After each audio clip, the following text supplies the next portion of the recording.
Good morning, good afternoon, good evening, wherever you are in the world. Welcome to the Business Brunch. Today we're talking about hypnotic leadership. Ooh, get ready to be spooked, everyone. My name's Sarah Farmer. I'm an executive coach, and I'm joined by my two co-hosts, Vanessa and Melinda, who will just say hello in just a minute, and the fabulous Tom Phillips, who will be leading the charge today. And we'll just go over to you in a second, Tom, so you can introduce yourself. For those who've never watched the show before and have stumbled across it thinking, what on earth am I doing here? Well done. You have just stumbled across very valuable continual professional development in bite-sized chunks over lunch. That's what we're all about. You are very welcome to add questions, to sit back and just listen in. But the whole premise of this is to give you something that you can learn from and use in your career. So Vanessa, Melinda, do you want to do a quick intro to you two, and then we'll hand over to Tom, who's going to be talking to us today, as I said, about hypnotic leadership, explaining what clinical hypnosis is and isn't, why it's so important right now to understand conversational hypnosis, and he's going to be providing some simple techniques and tips and tools that we can use from today. So we're really excited. But before we come to you, Vanessa, can you speak? And is it all okay? Will the audio work this week after It's 4 weeks? It's working. Yeah. Somebody tell me that it's, if anyone is listening, and I'm sure there's one or two of you out there, please let me know if my microphone is actually working this week. So I'm going to keep this really quick because I'm absolutely fascinated in today's subject. I really want to know about hypnosis because it's something I have never done and know nothing about. So I'm a marketer, business to business marketing, bringing revenue and revitalization to business brands. Melinda, who are you? Hi there. My name is Melinda Ward. I am the Director of Consulting Solutions and Managed Services for Helm 360. And sorry, I do have a feline overlord who's joined us. He's Alfie, my senior house panther. And yes, please jump in the comments and let us know where you are connecting from. And if you have any questions throughout the course of the show, please drop them in the comments. And just so you know, if you don't see comments from everybody, that's just because we stream live to about 12 or 13 channels, and you'll see the comments from your stream alone, but we see all of them. So we know you're out there. Kind of like Santa Claus, but more seasonal. Thanks, Who are you, Melinda. Sarah? Who are you? So let us know where you're connecting from, and throughout the course of the show, feel free to drop in comments and queries as we go. Fabulous. Tom, thank you so much for joining us today. I have known you for many years. I know how amazing you are, and I'm really delighted you could join us on the show today. I've learned so much from you, and I know just even in this short 30-minute segment, people are going to take something today that they're going to be find really, really useful. So tell us a little bit about who you are. It's a bit of a Cilla Black moment. What's your name and where do you come from? Which is apt because people might detect where you come from as you speak. Yeah, I think it's not hard to spot my dulcet Scouse tones. So yeah, I'm from Liverpool. But I've lived in Liverpool most of my life, moved away a lot of the time, but I always seem to end up back here. So I think my heart, possibly my subconscious, is telling me something. So yeah, I spent first 18 years of my life in the pharmaceutical industry, mostly on the sales side, did a bit of marketing, ended up the last 5 years of what I call my corporate career as head of training. Set up my first company in 2008, which is TLP, Leadership People. And that's pretty much what we've been doing for the last 15 years. So specialize in leadership and management training and coaching.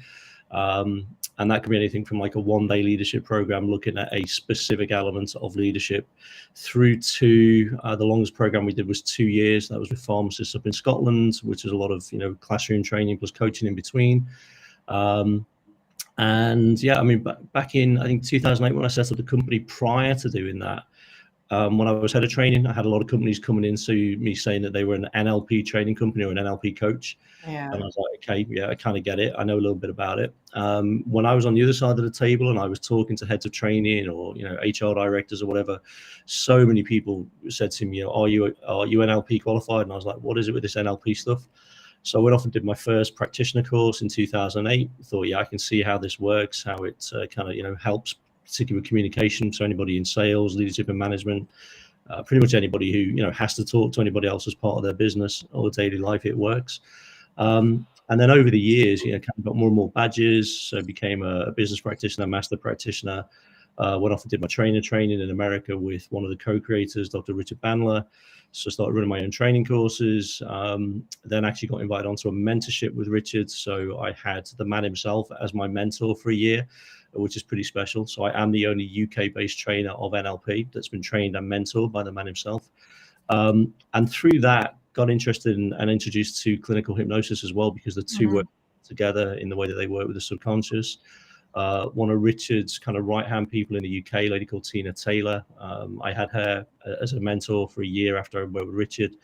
And that's why I learned some of my clinical hypnosis. And I really did it purely out of interest to begin with. I wasn't thinking of it in any kind of, commercial or monetized way. And then as soon as I was qualified and people knew, I got the usual requests. Can you help me stop smoking? Can you help me lose weight? All that kind of stuff. And it kind of took off from there. And then I was telling Vanessa earlier, probably about a year before COVID hit and we went into lockdown, I was noticing a lot of the associates that were working for me and some of my colleagues in the coaching world, we just noticed that there was a lot more people coming into coaching sessions that were stressed out, that were overwhelmed, that were burnt out. And it was great for me and people like me to have that in our toolbox to be able to say, okay, let's kind of put the performance coaching on hold for a minute. You're a human being. Let's deal with this stuff. We've helped a lot of people in that kind of respect within that kind of business coaching or performance coaching setup, if you like. Yeah. So just for people that don't know and are new to this, NLP, I don't know what I've been trained in, is a neuro-linguistic programming. Okay. So people can look up what that is. But what an amazing career you've had doing this, and to be trained and mentored by Richard Bandler himself is incredible. So congratulations. So we're seeing a lot more stress, a lot more anxiety because of what's going on in the world since COVID, and then with the financial crisis and the war in the Ukraine, everything's going on. So what is clinical hypnosis and what isn't it? So we understand it first. Can you give us an idea about that? So it's really a way of working with your subconscious, because that's where so much stuff goes on. I always explain to people that in relative terms, your subconscious is the size of a beach ball, whereas your conscious mind or your conscious brain is the size of a golf ball. So there's all this stuff going on in the background that we're not aware of, hence it's subconscious.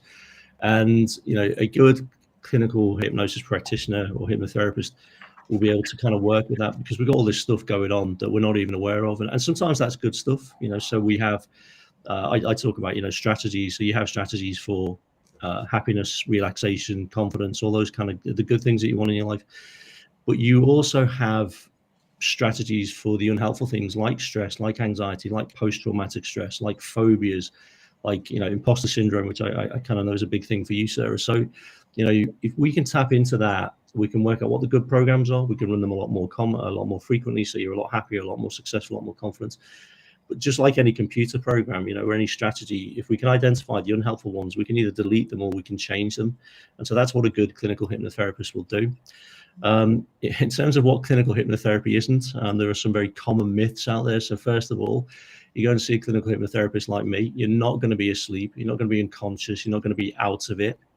You're just going to be a lot more relaxed, because actually when you're under, if that's the phrase you want to use, there may be times when I want to ask you questions and I need information from you, and that can be information that comes verbally, but it can also be the non-verbal cues that we're trained to look out for, that will tell me a lot about what's going on in your subconscious at the time.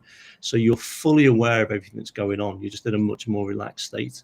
The second myth I think about hypnosis is that you cannot be hypnotized to do anything that you do not want to do.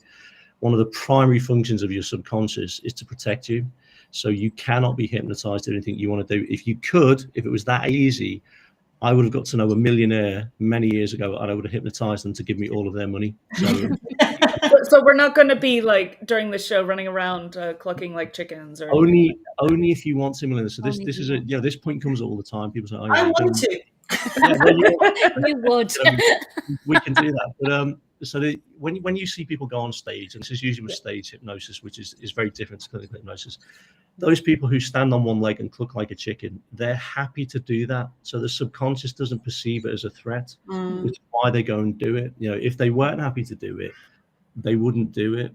So it's very much working with what you want to do. Your subconscious, it will do as much as it can to protect you, and sometimes it actually does the wrong thing for the right reason. So you get stressed out, or you get a phobia about stuff, which is kind of the right response, but it's or rather the wrong response, but for the right reason. So you won't be you're hypnotized to do anything you don't want to do. Should we just got a question in from Dan? Yeah, so he was just saying, is this the same NLP that they use in the sales world? I suspect it is. I mean, we use a lot of NLP in the sales training that we do. We use a lot of NLP because, things like building rapport quickly, what we call representational systems. So some of us are very visual, some of us are very auditory, some are very kinesthetic. If you can spot those language patterns in your customers or your clients, and then you actually start to them in those language patterns, it becomes very powerful, allows you to build rapport a lot more quickly. So yeah, Dan, I suspect it is the same type of NLP. I mean, NLP is pretty much NLP. There are different gurus, different schools of NLP, if you like now. So you've got Richard Bandler. Which is neuro-linguistic programming, isn't it? Sorry, I keep using too many TLAs, don't I? Yeah. Very good. So yeah, NLP, yeah. Not to be confused with natural language processing. So if you do Google NLP, you'll probably get a lot of hits on natural language processing, which is a computer thing or AI thing. So yeah, it all started with Richard Bandler, John Grinder, and then since then you've had people like Robert Dilts, Tad James, Tony Robbins. I mean, I think everybody knows Tony Robbins. He was trained by Richard. So there's lots of different schools out there, but they all pretty much go back to the same kind of theory, the same kind of techniques.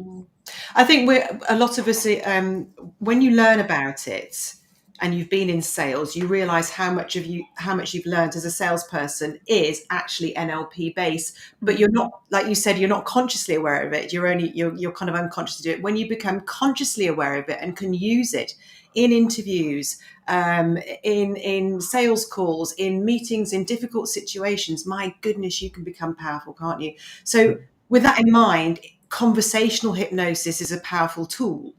That's something else you were going to be talking about. So can you tell us a bit more about that? Maybe there's an example of where, well, I don't know if you're allowed to give an example, obviously no names, but of where you've used it. Yeah, I mean, it's a conversation hypnosis is very much about having a conversation. But the way that we've been trained as hypnotherapists who've kind of studied conversational hypnosis, we're very much listening for what we call your narrative. Okay, so if you come in and say that you want to give up smoking, I want to dig underneath that, because the fact that you're smoking is probably just a symptom of something else. It could be stress related. It could be, whatever. And I want to find out why it's important to you, where it's come from. So if you say to me, well, it's important because I want to watch my grandkids grow up and I want to be healthy and blah, blah, blah. What I'll then start to do, and I think what a good hypnotherapist will do, is they start to feed that back to you, okay? And they start to talk about what you've just been talking about, but it sounds conversational, Okay. There are some hypnotherapists you'll go in, you'll sit down, and as soon as you go in there, right, okay, close your eyes, relax, go deep inside, blah, blah, blah, which is great. It's an approach. It works for some people. For me, that's probably the last 15 minutes of the session, and we're going to have like a 90-minute session together. So we'll spend the first hour and 15 minutes talking about what's important to you, where's it come from, what's going to happen when you stop doing that thing that you don't want to do, or actually when you start doing something that you do want to do, like go to the gym or exercise or whatever. So it's very much conversational, but I'm listening for all those little clues. And more importantly, what I'm listening for is, what's the root cause? What's actually caused that thing that you want to change in your life? Because most of the time people come in and talk about their symptoms. So, and this is really useful in leadership coaching and in group training programs, because it's effectively really good active listening, isn't it? You're actively. Oh, very funny. God, you just got me. He's always doing this to me. Not on air, Tom. Too late. Okay, well done. Yes, you got me. But it's a really good active listening, part of active listening, but then being able to use that in a way that helps people hear it. So in a leadership coaching, in a business coaching environment, it's so super powerful, because people don't realize what they're thinking about when they're talking about something. It really helps trigger all of that, doesn't it? It doesn't, again, it really is active listening, because we're not just listening to the words, we're looking at the body language, we're listening to tonality. And I don't know if you remember when you did your training, Sarah. So one of the big things that you study in NLP is the Milton model, which is based on the work of Milton Erickson, who was probably one of the world's finest psychiatrists, but also hypnotherapists. And when you understand how that works, you really do start to hone in your listening skills and your conversational language skills. Erickson could help people recover from some, really serious stuff that had gone on, whether it was depression or whatever, just by talking to them. So in that context, in a business context, if you're talking to your customers, your clients, you're talking to the people in your team that follow you, that you lead, having that really, really acute sense of listening, but listening to the words, the tone, the body language is so powerful. Super powerful. Yeah. Yeah, I think it's Sorry. also useful, not just in a coaching standpoint, like where in a conventional way, but also for management and team leaders and in a corporate environment, because so many times you find that corporate management is not, well, everybody says, oh, my management doesn't listen to me, don't they? And that's one of the key things that makes people frustrated in their job, is saying, oh, I've raised these issues, but nobody's heard them and nobody's listened to me. And so these tools are really universal. They're not only for people who are in a specific coaching role, but I think they're quite useful also for management roles, but even just work, spending time with your friends and help, if someone's going through a tough time, do you immediately jump in and try to solve their problem, or do you give them the space to speak? Good point. And Again, it's absolutely, so like I said before, any role, any function where you have to communicate with other people, these skills are absolutely crucial. I think the only time you probably wouldn't use this is if you were like a lighthouse operator, something working on your own 90% of the time. Even then, you still have to speak to people on the radio. So and they do become very much life coaching skills as well. I'm single, I've never been married, but I've lost count of the amount of times ex-girlfriends have said to me, stop coaching me and stop counseling me. I just need an answer. Do you think that's why you're still single then? Just saying Tom's single if anyone's out there. This wasn't meant to be a dating show, buddy. Come on. I know, I am undateable, I think, but they There's are a program for that. Yeah. But they are great they're great life coaching skills or just life skills to have. And I've often said, and I'll stand by this, we should teach NLP in schools. I think it's that powerful in terms of how it helps people understand their mindset, what's going on, how they can relate to other people. I just think it's really, really powerful stuff, definitely. Oh, absolutely. I wish they taught that in schools. So what are some really, just mindful that it's so interesting. It's such a big topic. We're not going to have enough time to get to all of the bits and bobs of it. But what are some examples or things that, like, how can we all approach this sort of, concept? How do we start employing some of these skills at obviously a very fundamental level? And whilst you're doing that, can you also I know we're short on time, but why is it so important now? I mean, it's always been important to do this if you're a leader or a business owner or just a human being in life, but why now more than ever? I think now more than ever, we've been through a huge fundamental change in the way that the world works as a result of everything that happened with COVID. And a lot of people were kind of stressed out before that. Certainly one of the big sectors that we work with, the NHS, that was a stressful place to work before COVID. It's even more so now. Our lives have been turned upside down. We're coping with a huge amount of change that we've never had to cope with before. And that's really stressful for a lot of people. And I think it's great to have the resources to be able to kind of sit people down and even if it's just at a very basic level, just like you said before, sit and listen to them. Because sometimes just talking about stuff really helps people to, get a lot off their chest and feel better about it. If you look, unfortunately, things like the NHS, mental health is the poor relation. So if you want to go and get, a consultation with a psychiatrist or a counsellor or something within the NHS, you're probably waiting at least 6 months now. So having access to those resources, I think, is really important because we're seeing such a massive increase in the amount of mental health challenges that exist in the world and certainly within the UK because people are more stressed. Organizations across every sector, they're expecting more results for less resource because of the way the world's going at the moment. And that puts a lot of pressure on people. That puts pressure on the leaders in an organization, which then filters down no matter how good those leaders are and how much they try to protect their people. So being able to kind of help people, I think, with almost things that traditionally didn't come up in the workplace, or if they did, they weren't discussed. It was very much taboo. Certainly, back in my day and possibly yours, where mental health was always kind of swept under the carpet. There's a growing, I think, awareness and acceptance now that it's really important to deal with it. And I think that's really important. So having the skills to do that is, I think, critical at the moment. You know, I don't think we've seen anywhere near yet the kind of the tsunami that's coming with the kind of the fallout from what happened with COVID and the way the world's changed, you know, in the last year or two. Yeah, God, that's really good. So sorry, back to Melinda's question about the things we can do. Is this where we start to quack, please? We can get you quacking. What does a duck sound like, Sarah? Quack, quack, you see? You I don't mind. I'll even do the movements too. Yeah. So I think there are some very simple things that you can do. You know, you don't have to go and see a therapist for it. You know, I'm a big fan of journaling. I think you get yourself a notebook. It doesn't have to be an expensive journal, and there are lots of those out there.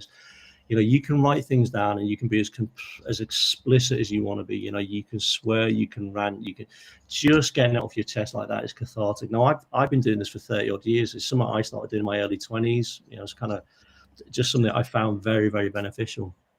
And, you know, get it all out there, get it off your chest rather than trying to bottle it up. Journaling, I think, is really, really, really, really helpful. So that, I think, is a very simple thing that we can all do. Nobody's ever going to see it unless you choose to show it to them. And you can, like I say, you can swear, you can be, you know, as horrible about other people or as other situations as you want to be, just to get it out there. Okay, but then go back and look at it, and, you know, pick the learning from it. Okay, what does that teach you about that person, about that situation? If that situation or that person comes into your life again, how do you handle it? What do you do differently to get a better result? So I think journaling is really, really important and very, very helpful. And it stops you from reacting, doesn't it?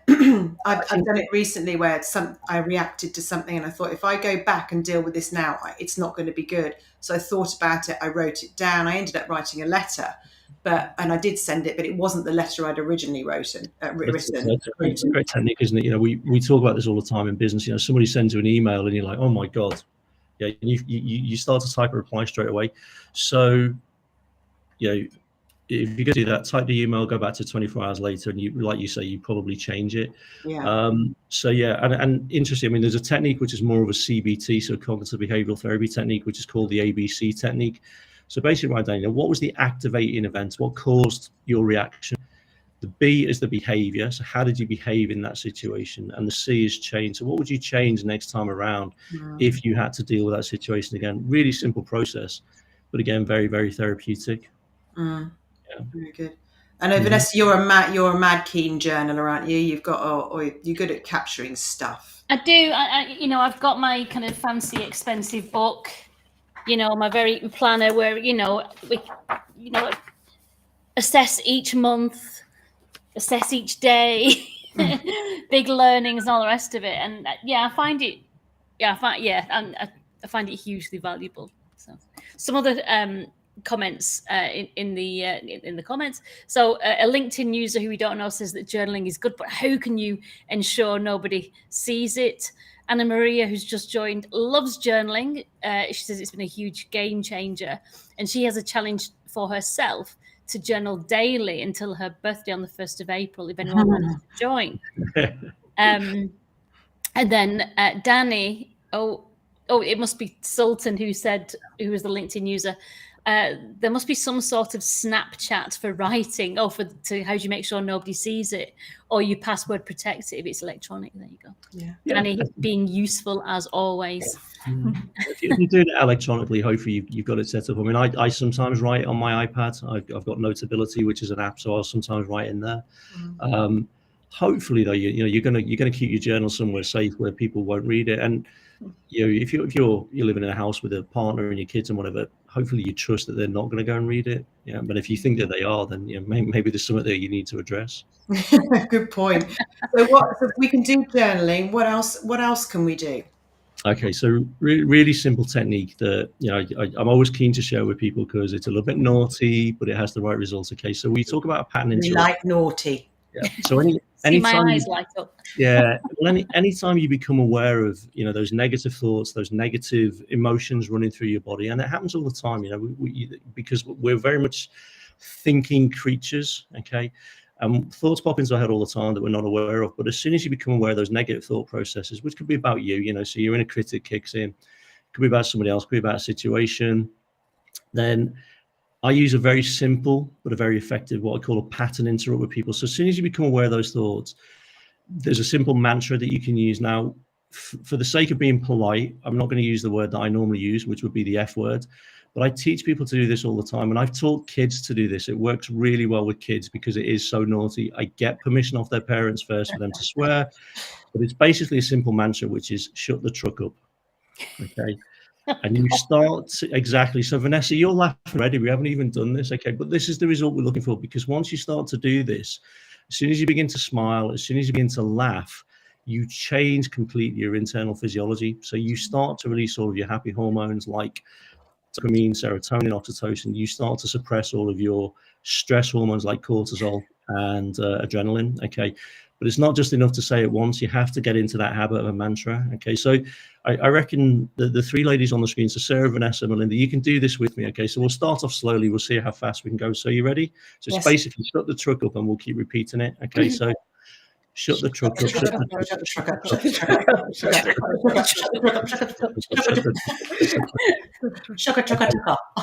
So it's kind of a tongue twister now. well, it is. Okay. So do you reckon we can do it faster? I think you can. Okay. So see if you can keep up with me. Okay. Deep breath. So shut the truck up, shut the truck up, shut the truck up, shut the truck up, shut the truck up, shut the truck up, shut the truck up. You're well practiced, mate. Very well practiced. This is not my first rodeo, as they say. Okay. Do you say this all the time as people are speaking to you? Shut the truck up. Oh, in my head, yeah. It, as I say, it has that effect. So first of all, it's a little bit naughty, it's a little bit funny. So you start to laugh, you start to smile. That changes your internal physiology. Secondly, because you're focused on what you're saying, you can't have the negative thoughts going through your head at the same time. Okay, so it interrupts that pattern. Okay, and also when you get to the point where you can do the it becomes hypnotic because it's very rhythmic, and a big part of hypnosis is that rhythm. So it's a very simple technique. You know, just be careful about where you use it. You know, I'm sure my neighbors think that I'm just some kind of like, you know, very, very naughty person, because I'm often telling myself to shut the F up, you know. They'd be absolutely right for those. Yeah, absolutely. Yeah. I know you were going to mention breathing. I'm also very conscious of time. We've got loads of comments coming through. So literally 10 seconds breathing, and then we'll go to the comments, yeah? Okay, so literally very quick breathing technique. So we call it a 5-5-5. So deep breath in through your nose for the count of 5. Hold it for 5. And then out for 5. Sorry, I can hear the cat purring. You can get your cat purring, which is a great sign of how relaxed the cat is. That's fantastic. I mean, just you know, if you've got pets, they're so tactile, and if you can use any kind of kinesthetic stimulus, you know, take away your stress or your anxiety, that I think is huge. Okay, so again, breathe in for 5. Hold it for 5. Breathe out for 5, let all the way out. Okay, now this time what I want you to do, on the hold, so when you hold of your breath for 5, I want you to imagine you've got a pair of glasses on the top of your head. I want you to look up through the glasses, but you cannot tip your head back because the glasses will fall off. Okay, so breathe in for 5. Hold it for 5, and once you're holding for 5, look up through the top of your head. And then release for 5. We've barely touched the surface of hypnosis, though, so I think there's more. There's so much more. It's such a you to me, just put another note wherever you're writing this in, saying great session, highly recommend you watch this, because I have lots of comments for it to go crazy. And if you want to get hold of Tom, he's on LinkedIn. Tom Phillips, oh gosh, you are TLP, the what? Remind me. The leadership people. And yeah, do get in touch. Thank you, Zoe. Thanks for joining us, Zoe. So we didn't say hello to anybody, but both Vanessa and I waved at you.